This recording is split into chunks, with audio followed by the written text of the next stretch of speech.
Nesse vídeo nós vamos falar sobre as fases e o neutro. Pessoal, essa aqui é uma foto onde nós vemos um poste. Nesse poste tem um transformador. Então, de maneira bem característica, nós temos aqui nessa parte mais alta do poste, estão passando esses três fios aqui, ó. 1, 2, 3. Esses três fios, eles vêm da subestação. E geralmente eles têm uma tensão em torno de 20.000 volts entre cada um deles. Como é que eu faço para medir isso? Eu teria que pegar a tensão entre esse fio e esse fio, ou esse fio e esse fio, ou esse e esse fio. Conforme nós vimos lá nas aulas iniciais, para medir tensão eu tenho que ter uma diferença de potencial. Então o potencial tem que ser entre dois terminais. Bom, da parte de alta tensão, em torno de 20.000 volts, 23.000, dependendo de onde, que lugar do Brasil você está, eles entram num transformador, que é esse que está fixo no poste. Do transformador vão aparecer 4 fios, 3 fases mais um neutro. Isso aí nos oferece a possibilidade de fazer duas composições de 220 volts e de 127 volts. Então o que vai acontecer no transformador do poste? Nós vimos lá que tem 3 fios de entrada e 4 de saída. Como é que pode acontecer isso? Então, ó, na parte de alta tensão, eu tenho aqui, ó, 1, 2, 3. Cada uma dessas bobinas, uma extremidade da bobina, o que é a bobina? É um fio de cobre, né, enrolado no núcleo. No caso do transformador daquele tamanho, não é bem um fio, é tipo uma tira bem fininha, mas enorme, tá? Então, uma extremidade desse enrolamento vai estar ligado na parte da alta tensão, e a outra extremidade vai estar ligado na outra extremidade dos outros dois enrolamentos. Então eles formam um conjunto que a gente chama de ligação em estrela, né? Porque parece uma estrela aqui, ó. Essa parte vermelha parece uma estrela. Tudo bem, isso aqui é a parte primária, a parte de alta tensão. E a parte de baixa tensão? Então, eu vou ter essa parte aqui das chapas, né, de ferro magnético, e cada uma dessas bobinas vai induzir uma tensão ou uma corrente num enrolamento secundário. Então, da mesma forma que eu tenho 3 ligações na parte de alta tensão, eu vou ter 3 na baixa tensão, que são justamente a L1, a L2 e a L3. Só que aqui, ó, bem na união dos 3 enrolamentos, vai aparecer o que a gente chama do fio neutro, tá? Nesse neutro, graças ao equilíbrio que existe entre essas cargas, a tensão aqui, pelo menos teoricamente, é zero, tá? Então o que o neutro faz? Faz que ele seja um retorno da energia. Então, aí existem duas maneiras de você utilizar isso aqui.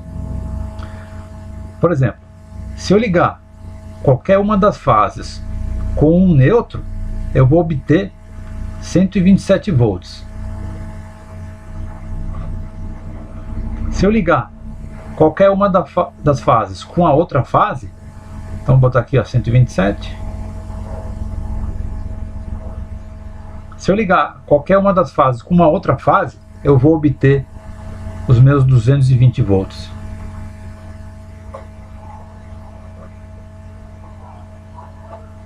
Então, o que vai acontecer? Esses 3 cabos aqui, ó, L1, L2 e L3, eles vão entrar nas nossas residências. E, por exemplo, se eu quiser ligar um chuveiro em 220 volts, eu vou usar uma fase e outra fase aqui. Se eu quiser ligar um aparelho em 127 volts, eu vou usar uma fase e o neutro. Ou seja, então a tensão disponível no neutro, a tensão é zero, tá? Ele não fornece corrente, ele é só um caminho de retorno para a corrente. Por que aqui? Porque entre os 3 enrolamentos, na ligação dos 3 enrolamentos, o potencial fica sendo zero. Aí você vai perguntar assim, se entre uma fase e um neutro eu tenho 127, por que entre duas fases, eu não vou ter o dobro de 127. Isso aqui é por causa daquela questão senoidal da formação das correntes. Então, se você perceber aqui, ó, pegar a calculadora e multiplicar 127 vezes a raiz de 3, eu vou chegar em 219,97, tá? Essa é uma relação que não é simplesmente dividir por 2, tem a ver com a trigonometria. Daí a razão da utilização da raiz de 3. Bom, aí nós temos a seguinte questão: L1, L2, L3. Esse aqui é o famoso trifásico, né? Eu falei que o trifásico entra na casa da gente. Não é verdade, né? Na casa da gente, normalmente, nós temos duas fases e um neutro. Trifásico é quando você precisa de motores elétricos, e aí você tem que solicitar essa ligação trifásica. Normalmente tem empresas. Você tem que solicitar para que seja instalado dessa maneira. Temos aqui nas três modalidades de fornecimento. Pode ser monofásico, bifásico, trifásico. Monofásico eu vou ter uma fase e o neutro. Bifásico, duas fases e um neutro. E trifásico, três fases e um neutro. Reparem um detalhe interessante: em algumas cidades, uma fase e um neutro compõem já os 220 volts, tá?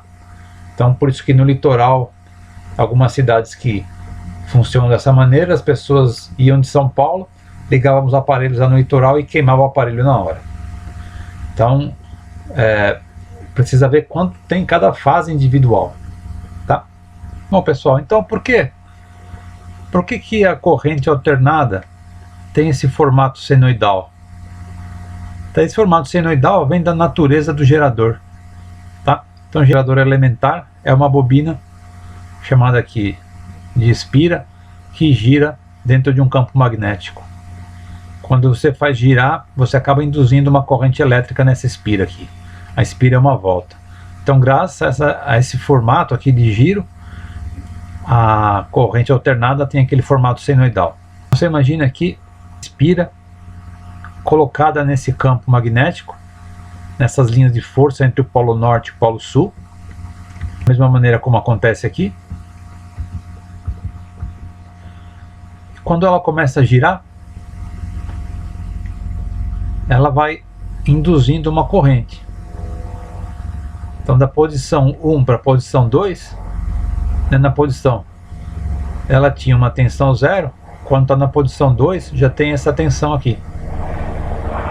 Na posição 3 uma tensão intermediária, na posição 4 tem a máxima. Então, quando a bobina estiver nessa posição, a tensão induzida é a maior possível.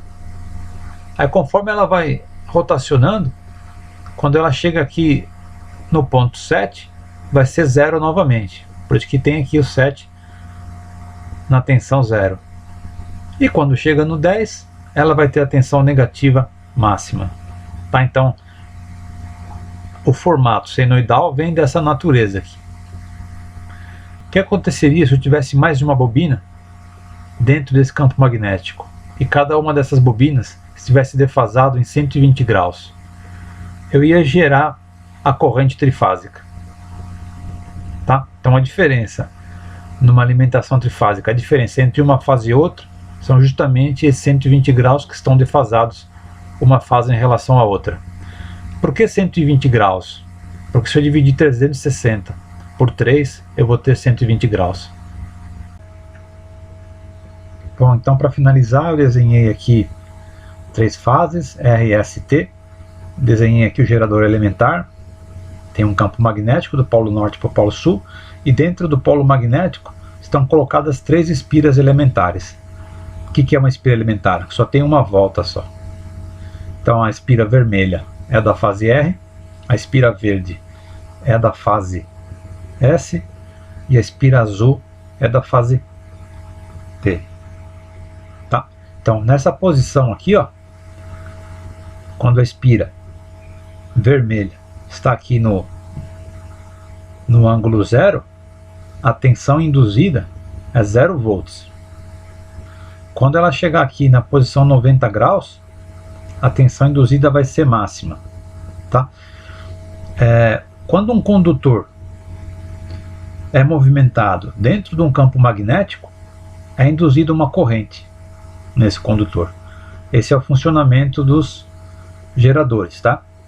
Então, quando a espira vermelha estiver passando aqui, ó, ela vai estar passando da maneira mais rápida possível, vai estar cortando o maior número de linhas de campo no menor intervalo de tempo. Por isso que a tensão induzida vai ser a maior. Como a espira verde está defasada a 120 graus, repare que aqui, ó, do começo da vermelha para o começo da verde vai ter 120 graus de defasagem. Daí o nome fases, certo? E da espira verde para a espira azul vai também ter uma defasagem de 120 graus. Então, de 120 para 240. Então, entre a espira vermelha e a espira azul existe uma defasagem de 240 graus. Essas três espiras elementares girando juntas, elas geram então ao mesmo tempo a modalidade de fornecimento trifásico. É claro que isso aqui é um desenho esquemático, certo? O gerador que está em Itaipu lá é muito mais complexo.